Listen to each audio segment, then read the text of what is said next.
నెల్లూరు జిల్లాలో ఆడపిల్లల పట్ల అసభ్యంగా ప్రవర్తించినందుకు టీచర్కు దేహశుద్ధి చేశారు. వెంగయ్య అనే ఉపాధ్యాయుడు ఓ విద్యార్థిని నెల్లూరు లాడ్జికి తీసుకున్నట్లు ఆరోపణలు వచ్చాయి.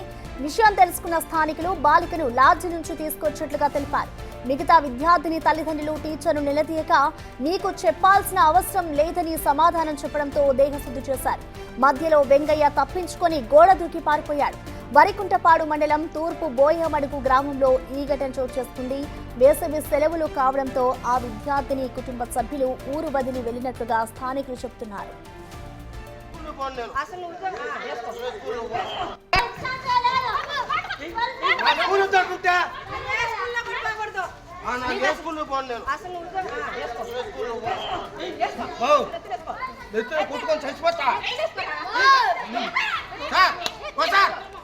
ఏం సార్ ఇదే ఏం సార్ ఇదే ఏం సార్ ఇదే అన్నీ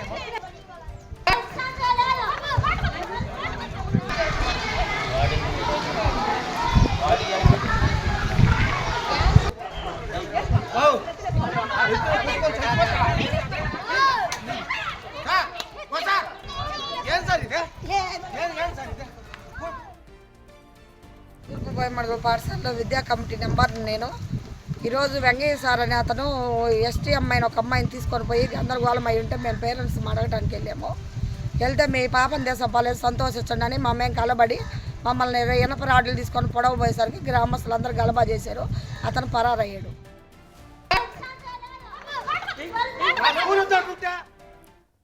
ఈ ఘటనపై పూర్తి డీటెయిల్స్ మా ప్రతినిధి సురేంద్ర అందిస్తారు. సురేంద్ర, మనం చూస్తున్నాం ఇటు విద్యార్థుల పట్ల అసభ్యంగా ప్రవర్తించిన ఒక ఉపాధ్యాయుడికైతే ఇటు స్థానికులు దేహశుద్ధి చేస్తున్నారు.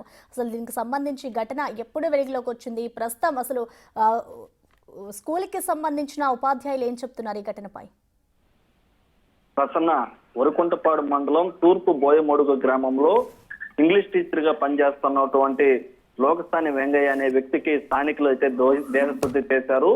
అదే స్కూల్లో చదువుతున్నటువంటి 7వ తరగతి పూర్తి చేసుకుని 8వ తరగతికి వెళ్తున్నటువంటి ఓ విద్యార్థిని పట్ల అసభ్యంగా ప్రవర్తించినట్లుగా, అదే విధంగా ఓ లాడ్జికి కూడా తీసుకెళ్లినట్లుగా కూడా అక్కడ ఉన్నటువంటి స్థానికులు గమనించడం జరిగింది. ఆ స్థానికులు చూసి ఆ యొక్క వెంగయ్యని మందలించి ఆ పాపని వారి ఇంటి వద్ద కూడా చేర్చడం జరిగింది. అదే గ్రామంలో ఉన్నటువంటి చేర్చిన తర్వాత ఆ యొక్క లోకస్థాని వెంగయ్య అనే ఉపాధ్యాయుడికి విద్యార్థి తల్లిదండ్రుల పట్ల ఇటు దేహశుద్ధి కూడా చేయటం జరిగింది. ఏదైతే ఈ యొక్క వేసవి సెలవుల్లో ఆ విద్యార్థిని నెల్లూరుకు కూడా తీసుకొచ్చినట్లు కూడా చూసినటువంటి వ్యక్తులు ఆరోపిస్తా ఉన్నారు. ఆరోపణల నేపథ్యంలోనే ఆ యొక్క తల్లిదండ్రులకి విషయం చేరవేసి ఆ యొక్క సమయంలో దగ్గరలో ఉన్నటువంటి స్థానికులే ఆ అమ్మాయిని ఆ విద్యార్థిని కూడా వారి గ్రామానికి తీసుకెళ్లి వారి కుటుంబ సభ్యులుగా అప్పచెప్పినట్లుగా తెలుస్తా ఉంది. అయితే అప్పటి నుంచి కూడా ఈ యొక్క ఉపాధ్యాయుడు స్కూల్కి అయితే రాలేదు. అయితే ఈ రోజు స్కూల్కి రావడం జరిగింది. వచ్చినటువంటి నేపథ్యంలో అక్కడ ఉన్నటువంటి స్థానికులంతా మిగతా తల్లిదండ్రులు, మిగతా విద్యార్థుల యొక్క తల్లిదండ్రులు వారంతా కూడా స్కూల్ దగ్గరికి వెళ్లి ఉపాధ్యాయుడిని ప్రశ్నించడం జరిగింది. ప్రశ్నించినటువంటి క్రమంలో నిర్లక్ష్యమైనటువంటి సమాధానం చెప్పడం జరిగింది. నిర్లక్ష్యంగా నేను మీ పిల్లని తీసుకోపోలేదు, అది సంతోషించండి, మీరెవరు మమ్మల్ని అడిగేదానికి, ఏదన్నా ఉంటే వాళ్ళతో వస్తే మాట్లాడతానని చెప్పి నిర్లక్ష్యంగా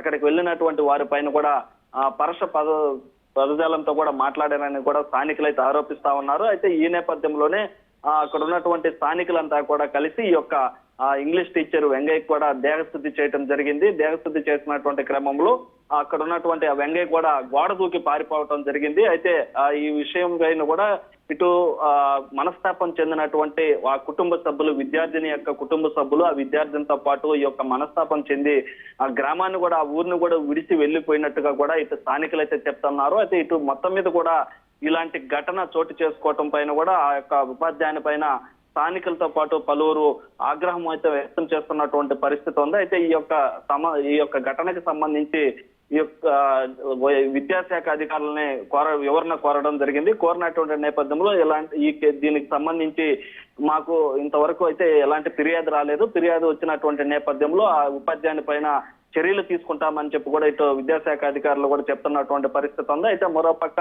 ఆ గ్రామానికి ఆ యొక్క ఉపాధ్యాయుని అయితే రానిచ్చేటువంటి పరిస్థితి లేదు. ఆ ఉపాధ్యాయుని పైన చర్యలు తీసుకోవాలని కూడా ఇటు గ్రామస్తులు అయితే డిమాండ్ చేస్తున్నారు. ప్రసన్న. అయితే సురేంద్ర, ఇప్పటికే చూసుకుంటే వెంగయ్య కూడా ఆ గోడ దూకి పారిపోయినట్లుగా కూడా తెలుస్తోంది. మరి దీనికి సంబంధించి ఇటు ఆ విద్యార్థి తల్లిదండ్రులు ఎవరైతే ఉన్నారో వాళ్ళు కానివ్వచ్చు, అలాగే స్థానికులు ఇటు ఆ పోలీస్ స్టేషన్లో కంప్లైంట్ చేశారా? అయితే అక్కడికి వెంగయ్య దేహ శుద్ధి చేస్తున్నటువంటి నేపథ్యంలో అక్కడికి పోలీసులు కూడా చేరుకోవడం జరిగింది. పోలీసులంతా కూడా చేరుకున్నటువంటి నేపథ్యంలో ఆ పారిపోయినటువంటి వెంగయ్యని వారి అదుపులోకి తీసుకునేందుకు కూడా ఇప్పటికే ప్రయత్నం చేస్తున్నట్టు తెలుస్తోంది. మరోపక్క గ్రామస్తులు కంప్లైంట్ తో పాటు ఆ యొక్క విద్యార్థిని యొక్క తల్లిదండ్రులు విద్యార్థిని ఎక్కడున్నారు ఏమిటని చెప్పి కూడా వారి ఆచూకీ కోసం అయితే పోలీసులు అయితే గాలిస్తున్నటువంటి పరిస్థితి ఉంది. ఈ నేపథ్యంలోనే ప్రస్తుతానికైతే గ్రామస్తులు ఇచ్చినటువంటి కంప్లైంట్ మేరకు ఆ యొక్క వెంగయ్య మీద కూడా కేసు నమోదు చేసేటువంటి పరిస్థితులు ఉన్నాయని తెలుస్తా ఉంది. మరోపక్క విద్యాశాఖ అధికారులు కూడా ఈ యొక్క విషయాన్ని చేరవేసి వారి ద్వారా కూడా వారి వెంగయ్య పైన కఠిన చర్యలు తీసుకోవాలని చెప్పి కూడా వారు కోరుతున్నటువంటి నేపథ్యంలో ఇప్పుడైతే ప్రస్తుతానికి ఫిర్యాదు గ్రామస్తులు ఇచ్చేటువంటి ఫిర్యాదు నేపథ్యంలోనే కేసు నమోదు చేస్తామని కూడా ఇటు పోలీసులు చెప్తా ఉన్నారు. మరోవైపు ఆ యొక్క వెంగయ్యని పట్టుకొని ఆ వెంగయ్య మీద వచ్చినటువంటి ఆరోపణల నిజము ఉందా లేదా అన్నటువంటి ఆ యొక్క లాడ్జికి ఎందుకు తీసుకెళ్లానన్నటువంటి విషయం పైన కూడా పోలీసులు అయితే పూర్తి విచారణ అయితే చేస్తున్నటువంటి పరిస్థితి ఉంది. Prasanna. Right, thank you Surendra.